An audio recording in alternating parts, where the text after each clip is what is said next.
Bismillahirrahmanirrahim.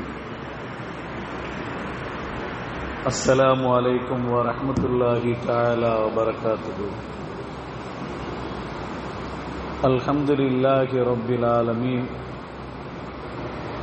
Wassalatu wassalamu ala rasulihi khatamin nabiyyin wa alihi tayyibin wa ashabi tahirin wa man tabi'ahum bi ihsani ila yaumiddin. إن أصدق الحديث كتاب الله وخير الهدي هدي محمد صلى الله عليه وسلم وشر الأمور محدثاتها وكل محدثة بدعة وكل بدعة ضلالة وكل ضلالة في النار. كلمتان خفيفتان على اللسان ثقيلتان في الميزان حبيبتان إلى الرحمن சுபஹானல்லாஹி வ பிஹம்திஹி சுபஹானல்லாஹில் அஸீம். சர்வ புகழும் புகழ்ச்சியும் அல்லாஹ் ஒருவனுக்கே உரித்தாகட்டுமாக. இறைவனின் சாந்தியும் சமாதானமும் கண்மணி நாயகம் ரசூலுல்லாஹி ஸல்லல்லாஹு அலைஹி வஸல்லம் அவர்கள் மீதும், அன்னாரை பின்பற்றி வாழ்ந்த சத்திய சஹாபாக்கள், தாபியன்கள், தபஅ தாபியன்கள், வலிமார்கள், நாதாக்கள், ஷுஹதாக்கள், சிறப்புமிகு பெருமானார் ஸல்லல்லாஹு அலைஹி வஸல்லம் அவருடைய குடும்பத்தினர்கள் மற்றும் நம் அனைவர்கள் மீதும் என்றென்றும் குன்றாமல் குறையாமல் நின்று நிலவட்டுமாக. உயிருக்கும் உயிரான உயிரினும் மேலான ஹஜரத் முத்து முஹம்மது ஸல்லல்லாஹு அலைஹி வஸல்லம் அவர்களை கனவிலும் நனவிலும் தரிசிக்கக்கூடிய பாக்கியத்தினையும், மறுமையில் அவருடைய ஷஃபாத்தை பெறக்கூடிய அரும்பெரும் நசீபையும் வாய்ப்பினை வல்ல ரஹ்மான் நம் அனைவருக்கும் தந்தருள் புரிவானாக. ஆமீன் ஆமீன் யா ரப்பல் ஆலமீன் வல்ஹம்துலில்லாஹி ரப்பில் ஆலமீன். قال الله سبحانه وتعالى في القرآن العظيم أعوذ بالله من الشيطان الرجيم بسم الله الرحمن الرحيم قالوا حرقوه وانصروا آلهتكم إن كنتم فاعلين قلنا يا نار كوني بردا وسلاما على إبراهيم صدق الله العلي العظيم. கண்ணியம் நிறைந்த அல்லாஹ் நல்லடியார்களே, அல்லாஹ்வுடைய மகத்தான கிருபையினால் துல்ஹஜ் மாதத்தினுடைய முதல் ஜும்மாவிலே நாம் எல்லாம் அமர்ந்திருக்கிறோம். பரக்கத்து பொருந்திய மாதம், கண்ணியம் நிறைந்த மாதம். இந்த மாதத்துக்கு நிகராக வேற எந்த நாட்களும் கிடையாது. துல்ஹஜ் மாதம், அந்த துல்ஹஜ் மாதத்துடைய முதல் 10 இருக்கிற சிறப்பு முஹர்ரம் மாதத்திலும் கூட கிடையாது, ஏன் ரமலான் மாதத்திற்கு கூட கிடையாது. அப்பேற்பட்ட ஒரு சிறப்பை இந்த முதல் 10 துல்ஹஜ் மாதத்தினுடைய முதல் 10 அல்லாஹாலா வைத்திருக்கிறான். அதனால்தான் சத்தியமிட்டு அல்லாஹாலா சொல்கிறான், வல் ஃபஜ்ர் வலயாலின் அஷ்ர். ஃபஜ்ர் மீது சத்தியமாக, வலயாலின் அஷ்ர் 10 இரவு மீது சத்தியமாக.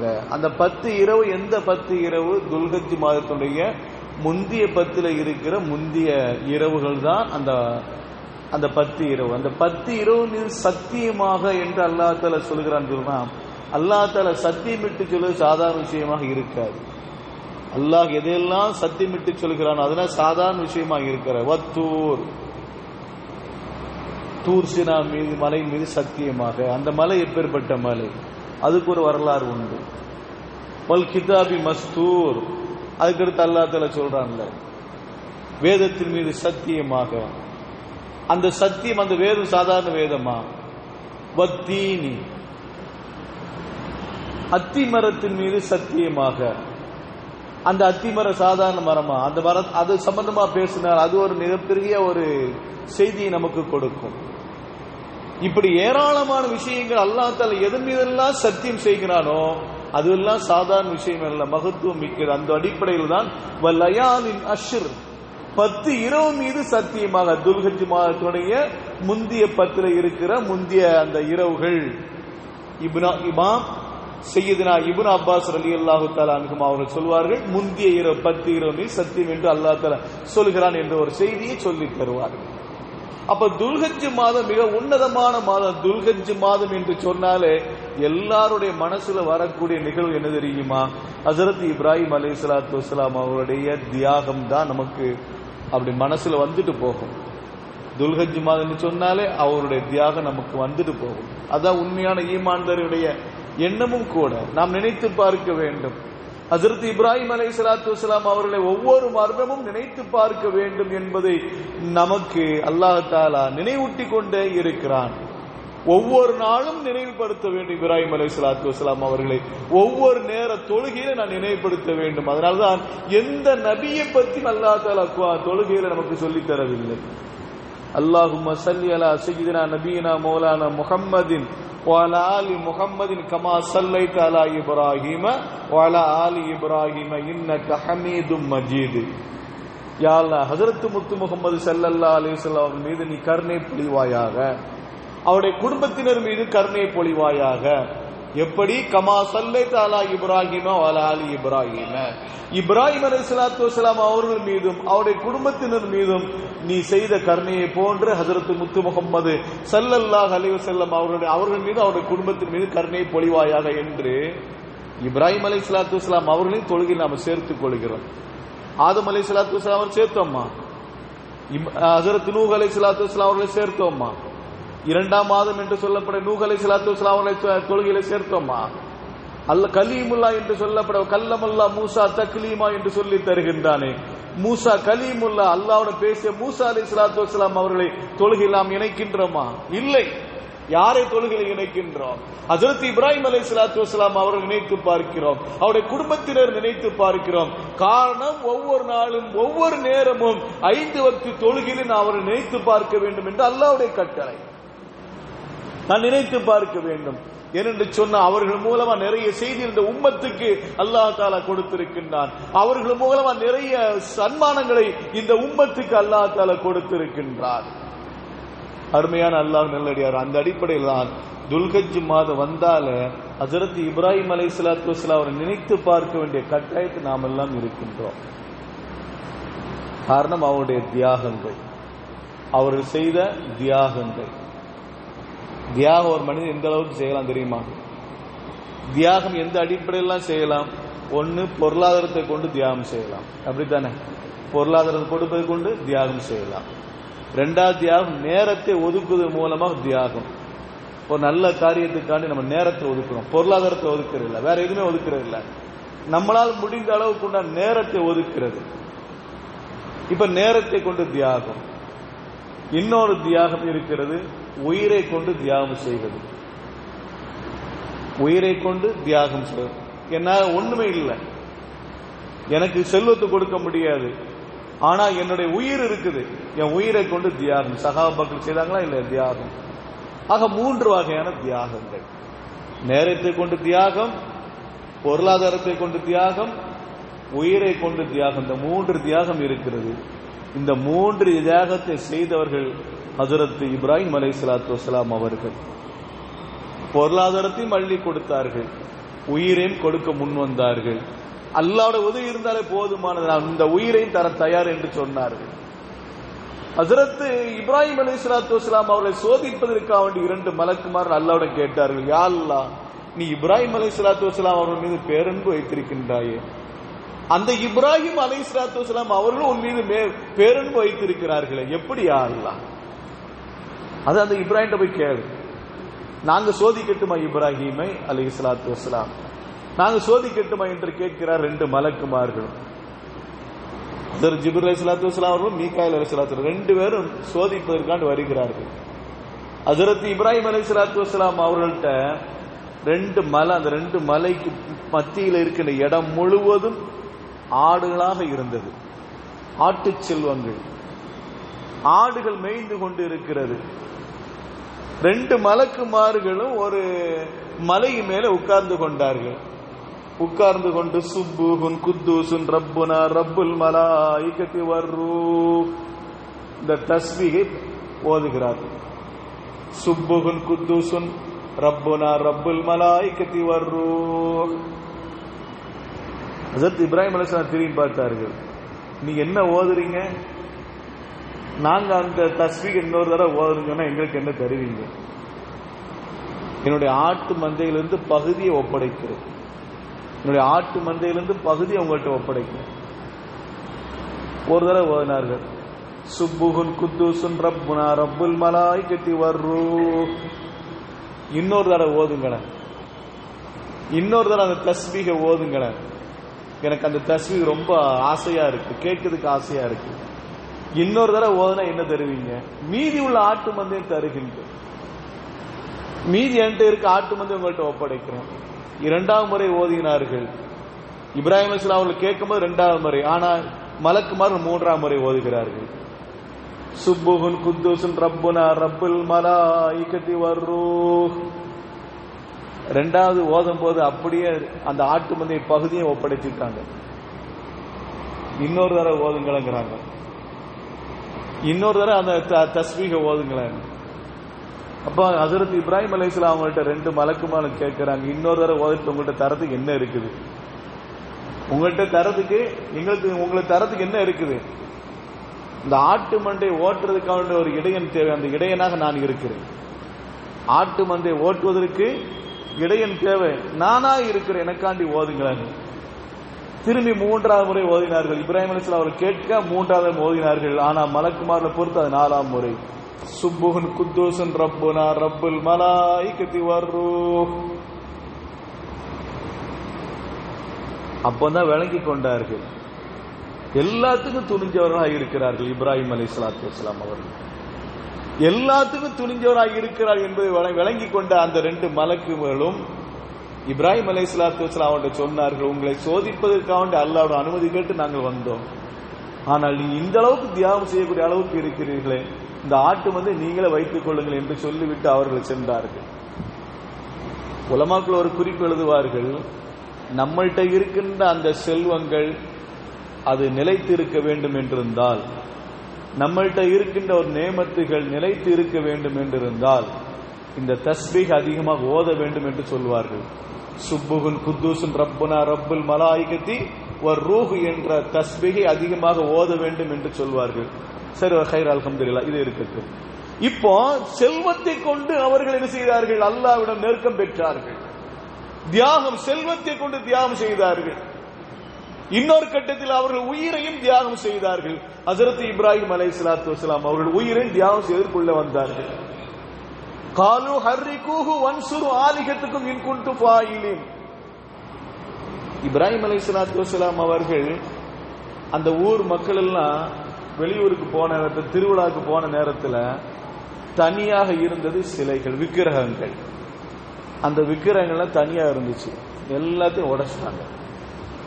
எல்லாத்தையும் உடைச்சிட்டு அந்த பெரிய விக்கிரகங்களுடைய கழுத்துல அந்த கோடாலி மாட்டி விட்டார்கள். ஊருக்காரர்கள் திரும்பி வந்தார்கள். திரும்பி வந்து பார்க்கும்போது விக்கிரகம் எல்லாம் உடைஞ்சிருக்குது. யார் உடைச்சது? இப்ராஹிமை தவிர வேற யாரும் இருக்க முடியாது. இப்ராஹிம் அலைஹிஸ்ஸலாத்து வஸ்ஸலாம் அவன்கிட்ட கேட்டாங்க. அவங்க சொல்லிட்டாங்க, கோடாலி எங்க இருக்குது? பெரிய விக்கிரகம் இருக்கும். அப்ப அதுதான் உடைச்சிருக்கும். அதுதான் உடைச்சிருக்கும். அது எப்படி உடைக்கும்? அப்ப அது உடைக்க முடியாதுல்ல, அதால் எதுவும் செய்ய முடியாதுல்ல. அப்புறம் அதை எதுக்கு நீங்க வணங்குறீங்க? நீங்க அல்லாஹ்வை வணங்குங்க, நீங்க அல்லாஹ்வை வணங்குங்கள் என்று சொல்வார். உடனே அவர்களை பிடித்து அரசருக்கு முன்னால் நிறுத்தின உடனே அந்த ஊர் மக்கள் சொல்வார்கள், ஹர்ரிகூஹு, அவர் நெருப்பில போடுங்களா, நெருப்பில கொண்டு அவர்களை என்ன செய்ய, எரியுங்கள். வன்சுரு ஆலிகத்துக்கும் இன் குன்து ஃபாயிலின். இவருக்கு ஏதாவது செய்யணும் இருந்தா இப்படிதான் செய்யணும். நம்முடைய கடவுளுக்காக இதை செய்வோம், உங்களுடைய கடவுளுக்கான இதை செய்யுங்கள், உதவி செய்யுங்கள், அவரை நெருப்பில விட்டு நீங்கள் எரியுங்கள் என்றார்கள். பல வாரங்கள் விறகுகள் சேகரிக்கப்பட்டது.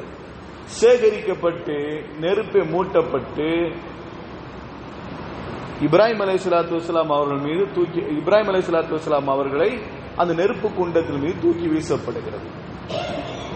அந்த நெருப்பு குண்டத்தில் தூக்கி வீசப்படுகிற நேரத்தில் ஹஜ்ரத் ஜிப்ரீல் அலைஹிஸ்ஸலாத்து வஸ்ஸலாம் வந்தார்கள். இப்ராஹிமே, உங்களை தூக்கி வீசப்படுகிற நேரத்தில் என்னுடைய அந்த ரெக்கையில உங்களை தாங்கி பிடிக்கிறேன் என்றார்கள். ஹஜ்ரத் சய்யிதுனா இப்ராஹிம் அலைஹிஸ்ஸலாத்து வஸ்ஸலாம் அவர்கள் சொன்ன வார்த்தை, எனக்கு அல்லாஹ் இருக்கிறான், உங்களுடைய உதவி தேவையில்லை. ஜிப்ரீல் அலைஹிஸ்ஸலாத்து வஸ்ஸலாம் கேட்ட பொழுது சொன்ன வார்த்தை, உங்களுடைய உதவி எனக்கு தேவையில்லை, அல்லாஹ் இருக்கிறான், அல்லாஹ் எனக்கு உதவி செய்வான். நெருப்பில் தூக்கி வீசப்பட்டார்கள். அல்லாஹ் சொன்னார், குல்னா யா நாரு கூனி பர்தன் வ சலாமன் அலா இப்ராஹிம்.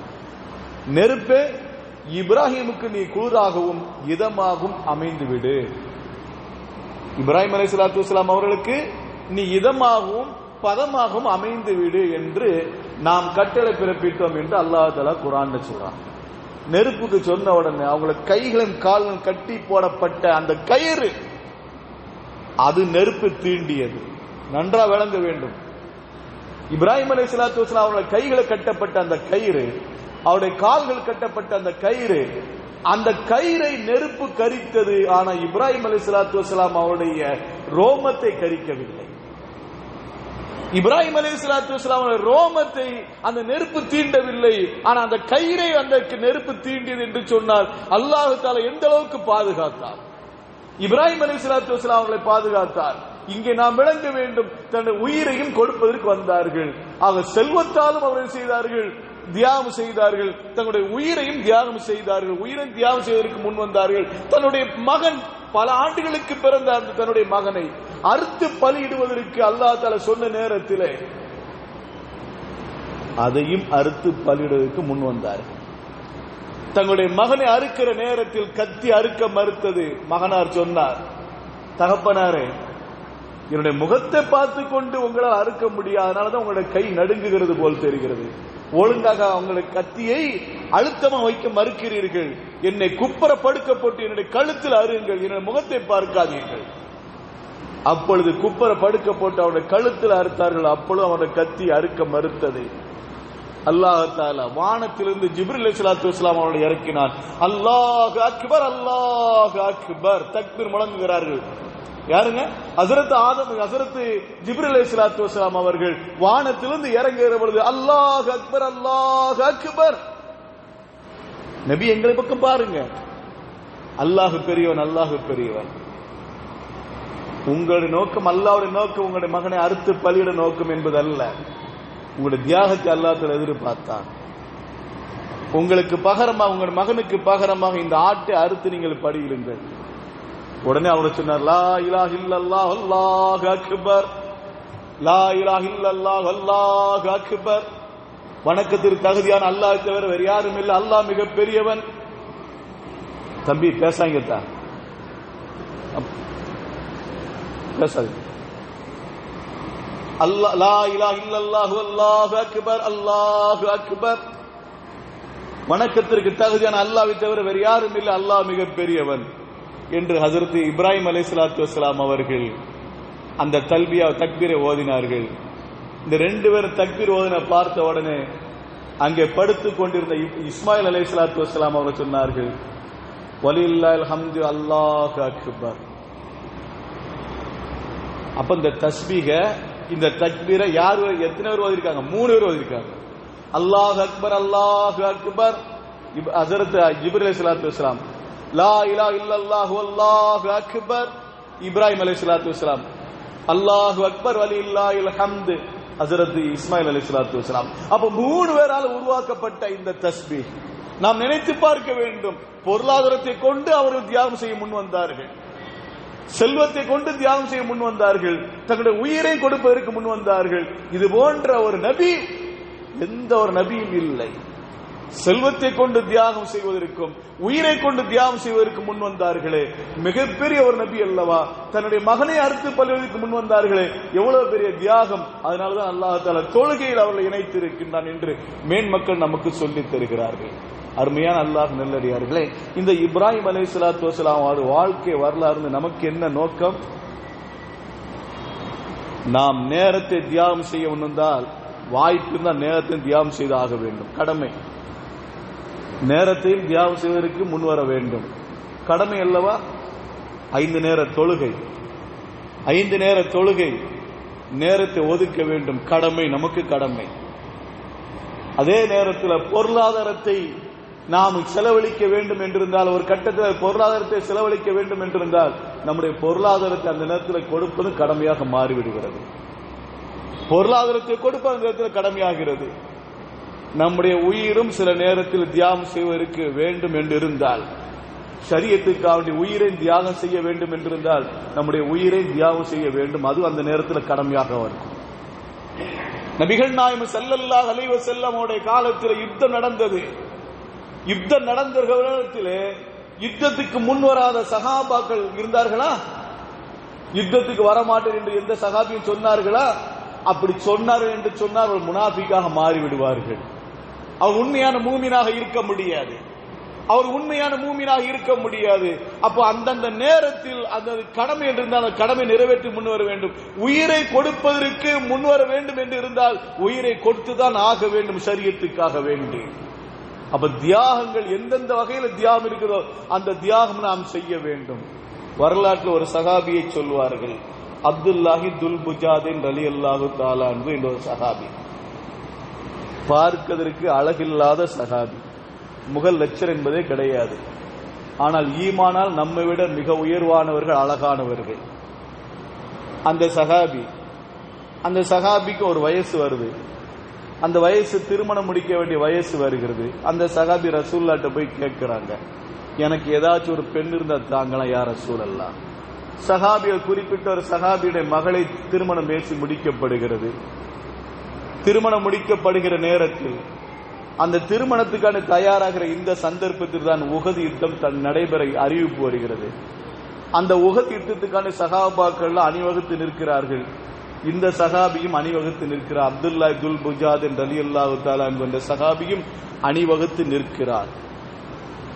ரசூலுல்லாஹி ஸல்லல்லாஹு அலைஹி வஸல்லம் சொன்னாங்க, நீங்க வர வேண்டாம், நீங்க திருமணத்துடைய காரியத்தில் ஈடுபட்டு கொண்டிருங்கள். உங்களுக்கு ஒரு சிறப்பான ஒரு அனுமதி, நீங்கள் மதீனாவில் தங்கிக் கொள்ளுங்கள். மதீனாவில் தங்கிக் கொண்டு உங்களை திருமணத்துக்குடைய காரியத்தில் ஈடுபட்டு கொண்டிருங்கள். இந்த யுத்தம் முடிந்த பிறகு உங்களுக்கு திருமணம் நடத்தி வைக்கப்படும் என்றார்கள். ஸல்லல்லாஹு அலைஹி வஸல்லம் அவர்கள் சொன்ன பிறகு இந்த சஹாபி திரும்பி வந்துட்டாங்க. திரும்பி வந்த பிறகு என்ன செய்ய மனசு நினைக்கிறாங்க, நம்முடைய தோழர்கள் எல்லாம் உயிரை தியாகம் செய்வதற்காக அணிவகுத்து இருக்கிற பொழுது நாம மாத்திரம் அந்த துன்யாவுக்காண்டி வீட்டில் உட்காருவதா வேண்டாம் என்று சொல்லி அந்த சஹாபாக்களோட அணியோட சேர்ந்து கொண்டார்கள். அக்கம் பக்கத்தில் இருந்த தோழர்கள் சொன்னார்கள், நீங்கள் யுத்தத்துக்கு வர வேண்டாம், ரசூலுடைய உத்தரவு இருக்கிற பொழுது எதுக்காக நீங்க வருகிறீர்கள்? வேண்டாம், என்னால் சும்மா வீட்டில் இருக்க முடியாது, என்னுடைய மனசு வீட்டில் இருப்பதற்கு அனுமதி தரவில்லை, அதனால் நான் வந்த செய்தியை ரசூலுக்கு ஒப்படைத்து விடாதீர்கள், சொல்லி விடாதீர்கள் என்று சொல்லி அக்கம்பக்க சஹாபாக்கிட்ட சொல்லிவிட்டு அந்த யுத்தத்திலே கலந்து கொண்டார்கள். யுத்தத்துக்கு புறப்பட்டு செல்லப்பட்டது. அந்த யுத்தத்திலே கலந்து கொண்டார்கள். அந்த யுத்தத்திலே சண்டையிட்டார்கள். அந்த யுத்தத்திலே ஷஹீதாகி போனார்கள். கண்மணி முத்து முஹம்மது ஸல்லல்லாஹு அலைஹி வஸல்லம் அவர்கள் யுத்தம் முடிந்த பிறகு கொஞ்சம் அவசரப்படுகிறார்கள். நாமெல்லாம் சீக்கிரம் செல்ல வேண்டும் மதீனாவுக்கு சீக்கிரம் செல்ல வேண்டும் என்று சொன்ன நேரத்தில் சஹாபாக்கள் கேட்டார்கள், யா ரசூலல்லாஹ், எதற்காக வேண்டி மதீனாவுக்கு அவசரப்படுகின்றீர்கள்? மதீனாவுக்கு செல்ல வேண்டும் என்று அவசரப்படுகிறீர்கள். அப்ப அந்த ரசூல் சொன்னார்கள், அந்த தோழர் எனக்காண்டி எதிர்பார்த்து கொண்டிருப்பார், திருமணம் முடித்து வைக்க வேண்டும் என்று எனக்காண்டி எதிர்பார்த்து கொண்டிருப்பார், சீக்கிரம் சென்றால் அவருக்கு நான் திருமணம் முடித்து வைக்க முடியும், ஆனால் நாம் விரைந்து செல்வோம் என்று சொன்ன நேரத்தில் சஹாபாக்கள் சொன்னார்கள், யா ரசூலல்லாஹ், எந்த தோழருக்காக நீங்கள் திருமணம் நடத்தி வைக்க வேண்டும் என்று விரைந்து செல்கின்ற நினைக்கிறீர்களோ அந்த தோழர் இந்த யுத்தத்தில் கலந்து கொண்டிருக்கிறார். இந்த யுத்தத்தில் கலந்து கொண்டது மாத்திரமல்ல யா ரசூலல்லாஹ், இந்த யுத்தத்தில் அவர்கள் ஷஹீதாக்கம் பட்டு விட்டார்கள், உயிரையும் தியாகம் செய்து விட்டார்கள் யா ரசூலல்லாஹ் என்று சொன்ன நேரத்தில் கண்மணி முத்து முகமது ஸல்லல்லாஹு அலைஹி வஸல்லம் அவர்கள் கண் கலங்கினார்கள். பிறகு அந்த சஹாபியோட இறுதி காரியத்தில் ஈடுபடுகிறார்கள். அவருடைய ஜனாசாவை ஹஜ்ரத் முத்து முகமது ஸல்லல்லாஹு அலைஹி வஸல்லம் அவர்கள் தங்களுடைய தோளிலே சுமந்து செல்கின்றார்கள்.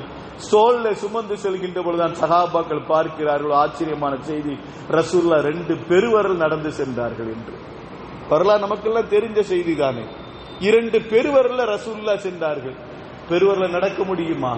பெருவரலால் நடக்க முடியுமா? ஆனா ஹஜ்ரத் முத்து முகமது ஸல்லல்லாஹு அலைஹி வஸல்லம் அவர்கள் 2 பெருவரலால் நடந்து சென்றார்கள். அங்கு அடக்கம் செய்துவிட்டு, அந்த சஹாபியை அடக்கம் செய்துவிட்டு திரும்பி வந்த பிறகு ஹஜ்ரத் முத்து முகமது ஸல்லல்லாஹு அலைஹி வஸல்லம் அவர்கள் கேட்டார்கள், யா ரசூலல்லாஹ், 2 பெருவரலால் தாங்கள் நடந்து சென்றீர்கள், என்ன காரணம் என்று கேட்ட பொழுது ரசூல் சொன்னார்கள், இந்த யுத்தத்தில் இந்த ஜனாசாவுடைய இந்த சஹாபியினுடைய அந்தஸ்தை கண்ணியப்படுத்தி இந்த சஹாபியினுடைய தியாகத்தை ஏற்றுக்கொள்ளும் விதமாக கண்ணியப்படுத்தும் விதமாக அல்லாஹ் ரப்புல் ஆலமீன் 70,000 மலக்குமார்கள் அனுப்பியிருந்தான். அந்த 70,000 மலக்குமார்களும் அந்த மலக்குமார் ஒரு சிலர்கள் இந்த ஜனாசாவுடைய சந்தூக்கை தூக்கி கொண்டிருந்தார்கள். என்னுடைய கால் வைக்கிற அளவுக்கு எனக்கு இடம் இல்லை, என நெருக்கடியாக இருக்கிறார்கள் மலக்குமார்கள். எனக்கு 2 பெருவரல ஊனுவதற்கு இடம் கிடைத்தது, அதனால் 2 பெருவரலை ஊனிக்கொண்டு நான் சுமந்து சென்றேன் என்று சொன்னார். என்று சொன்னால் அருமையானவர்களே, அல்லாஹ் ரப்புல் ஆலமீனுக்காக வேண்டி தியாகம் செய்கிற பொழுது அல்லாஹ் நம்ம எந்த அளவுக்கு கண்ணியப்படுத்துவான் என்பது இந்த வரலாறு நமக்கு சொல்லித் தருகிறது. ஆக அருமையான அல்லாஹ் நல்லடியார்களே, ஒவ்வொரு வருடமும் நபியினா இப்ராஹிம் அலைஹிஸ்ஸலாத்து வஸ்ஸலாம் அவருடைய தியாகம் நம்முடைய கண்ணுக்கு முன்னால் வந்து சென்றாலும் அந்த தியாகம் நமக்கு சொல்லித் தருகின்ற பாடம் என்ன தெரியுமா? 3 வகையான தியாகம் இருக்கிறது. நேரத்தை கொண்டு தியாகம், பொருளாதாரத்தை கொண்டு தியாகம், உயிரை கொண்டு செய்யக்கூடிய தியாகம். இந்த 3 தியாகத்துக்கும் நான் தயாராக இருக்க வேண்டும் என்பதால் அந்த வரலாறு நமக்கு சொல்லித் தருகிறது. குறைந்தபட்ச 2 தியாகம், ஒன்னு நேரத்தை கொண்டு தியாகம் செய்வது, இன்னொன்னு பொருளாதார தியாகம் செய்வது. இந்த 2 நாம் வாய்ப்பு அடிக்கடி இந்த உலகத்தில் நாம் வரைக்கிற பொழுது, இந்த உலகத்தில் வாழ்கிற போது அல்லாஹ் நமக்கு தருகிறான். இந்த 2 தியாகத்தை நான் செய்ய வேண்டும். அதிலும் குறைந்தபட்சம் ஒரு தியாகம் நேரத்தை கொண்டு தியாகம், தொழுகைக்காண்டுள்ள தியாகம். அந்த தொழுகைக்காண்டு நேரத்தை ஒதுக்கி நாம் பள்ளிக்கு வர வேண்டும் என்பதை நாம் வலியுறுத்த வேண்டும். நாம் கண்டிப்பான முறையில் அந்த தியாகத்தை மேற்கொள்ள வேண்டும் என்ற மேலான பாடத்தை இந்த தியாக வரலாறு நமக்கு சொல்லித் தருகிறது. அல்லாஹ் ரப்புல் ஆலமீன் நம் அனைவருக்கும் கிருபை செய்வானாக. இன்ஷா அல்லாஹ் வருகின்ற வெள்ளிக்கிழமை துல்ஹஜ் மாதம் பிறை 9ஆக இருக்கிறது. அதனால் அன்றைய நாள் நோன்பு நோற்பது சுன்னத்து. துல்ஹஜ் மாதத்தினுடைய பிறை 9 அரபாடை நாளாக இருக்கிறது. அன்றைய நாள்ல கால ஃபஜ்ரிலிருந்து தக்பீர் ஆரம்பமாகும். துல்ஹஜ் பிறை 9 வெள்ளிக்கிழமை, நமக்கு வெள்ளிக்கிழமை கணக்கு.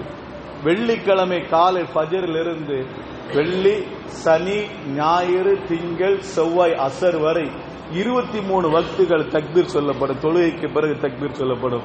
இந்த தொழுகைக்கு பிறகு உள்ள தக்பீரை நீங்கள் தனியாக தொழுதால் சொல்ல வேண்டும். ஒரு தடவை சொல்வது வாஜிபு. ஒவ்வொரு ஜமாத்து தொழுகைக்கு பிறகு சொல்வது வாஜிபு. ஒரு தடவை சொல்வது வாஜிபு. 3 தடவை சொல்வது மந்தூப், அதாவது சுன்னத்தாக்கப்பட்டிருக்கிறது. இப்ப தனியா நாம தொழுகிறோம் சொன்னா அந்த தொழுகைக்கு பிறகு ஒரு தடவை சொல்வது வாஜிபு நாம சொல்ல வேண்டும். அது தனியா தொழுதாலும் சரி, சேர்ந்து தொழுதாலும் சரி, சஃபர்ல தொழுதாலும் சரி, ஹதர்ல உள்ளூர்ல தொழுதாலும் சரி, ஒரு தடவை சொல்வது வாஜிபு. அந்த அடிப்படையில் அந்த 23 வக்து நான் தக்பீர் சொல்ல வேண்டும். அந்த நாள் ரமலான் துல்ஹஜ் பிறை 9 அரபாடை நாள் நோன்பு நோற்பது சுன்னத்தான நோன்பு. அந்த நோன்புடைய மதிப்பு என்னவென்று சொன்னால், ஒரு வருடம் கடந்து போன ஒரு வருடத்தின் பாவங்களும் வருகின்ற ஒரு வருடத்தினுடைய பாவங்கள் மன்னிக்கப்படுகிறது. அப்ப ஒரு நோன்பு நமக்கு 2 வருடத்தினுடைய பாவங்கள் மன்னிக்கப்படுவதற்கு ஒரு காரண கருத்தாக இருக்கிறது. எனவே அந்த ஒரு நாள் நோன்பு நோக்க வேண்டும். சிலர்கள் இப்படி கேள்வி கேட்டார்கள், கேள்வி கேட்கிறார்கள், பெற 9 வெள்ளிக்கிழமை வருது, அப்ப அன்னைக்கு நோன்பு நோப்பு ஒரு நோன்பு மட்டும்தானா? ஏன்னா வெள்ளிக்கிழமை தனியாக நோன்பு நோக்க கூடாது. அதுக்கு முந்தின நாள் ஒரு நாள் சேர்த்துக் கொள்ளணும், அல்ல அதுக்கு பிந்தின நாள் ஒரு நாள் சேர்த்துக் கொள்ள வேண்டும். பிந்தின நாள் சேர்க்க முடியாது, பெருநாக இருக்கிறது. முந்தின நாள் ஒரு நாள் சேர்த்தா நோன்பு வைக்க வேண்டுமா என்று கேட்கிறார்கள். அருமையானவர்களே, வெள்ளிக்கிழமை நோன்பு நோக்க கூடாது என்று சொல்வது, ஒரு நாள் மட்டும் நோன்பு நோக்க கூடாது என்று சொல்வது சாதாரண நஃபிலான நோன்பு. நம்ம நஃபிலான நோன்பு வைக்கிறோம் வச்சுக்கலாம். அந்த நஃபிலான நோன்பு திடீர்னு நம்ம இன்னைக்கு நோன்பு வைப்போம் அப்படின்னு சொல்லிட்டு சிலருக்கு நோன்பு வைப்பாங்க. அது வெள்ளிக்கிழமை மட்டும் தனியா நோன்பு வைக்க கூடாது. அதுக்கு முந்தின நாள் ஒரு நாள் சேர்த்துக்கொள்ளும், அதுக்கு பிந்தின நாள் ஒரு நாள் சேர்த்துக்கொள்ளும். இது நஃபிலா நோன்பு சம்பந்தப்பட்ட விஷயங்கள். ஆனா இது அரபாடை நோன்பு சுன்னத்தான நோன்பு. அது ஒரு நாள் நோன்பு வைக்கலாம். அது வெள்ளிக்கிழமையா இருந்தால் நோன்பு வைக்கலாம், அது தப்பு இல்லை. முந்தின ஒரு நாள் சேர்க்க வேண்டிய அவசியம் இல்லை.